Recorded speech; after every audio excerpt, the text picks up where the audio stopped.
আসসালামু আলাইকুম, কেমন আছেন সবাই? আশা করি সবাই ভালোই আছেন। তো আজকে চলে আসছি নতুন একটা দিনে নতুন একটা ভিডিও নিয়ে। তো আজকের ভিডিওটা হচ্ছে শৌখিনদের জন্য। তো আজকে আমি হচ্ছে জয়পাড়া নটাখোলা যেই ক্লিনিকের সে গার্ডেন দিয়ে যাইতেছিলাম, তো ভাবলাম একটা ভিডিও করি শৌখিনদের জন্য। তো এখানে বিভিন্ন ধরনের ফুল গাছ, আপনার বাহারি ধরনের গাছ আছে। আপনাদের যদি পছন্দ হয় তাহলে আপনারা এখান থেকে নিতে পারেন। জয়পাড়া নটাখোলা ক্লিনিকের অপোজিট পাশে।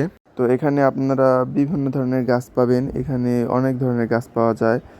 ফুল গাছ আছে, ফল গাছ আছে, এবং কি ড্রাগন গাছের সাথে সাথে পাশাপাশি বিভিন্ন ধরনের ফুল ফল গাছও আছে। তো আপনারা এখান থেকে কেনাকাটা করতে পারেন খুবই অল্প প্রাইসে।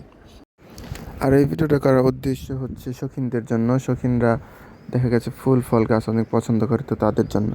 আর আপনারা এখন তৈরি যারা গরুর মোটা তাজাকরণ শুরু করেন নাই, অবশ্যই শুরু করে দেবেন, কারণ হাতে বেশি দিন সময় নাই। রোজার পরেই আপনার কোরবানি শুরু হয়ে যাবে।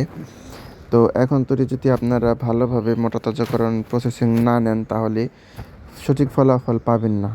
কারণ আর 3 মাসের দীর্ঘদিনের মেয়াদ, 3 মাসের মধ্যে আপনার সমস্ত গরুর মোটা তাজাকরণ করতে হয়, কারণ 100 দিনের প্রজেক্ট নিতে হয়।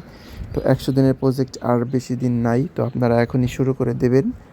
আর সুস্বাস্থ্যভাবে প্রাকৃতিকভাবে ষাঁড় গরুর মোটা তাজাকরণ করার চেষ্টা করবেন। তো ভিডিওটি দেখার জন্য ধন্যবাদ। ভালো থাকবেন। আল্লাহ হাফেজ।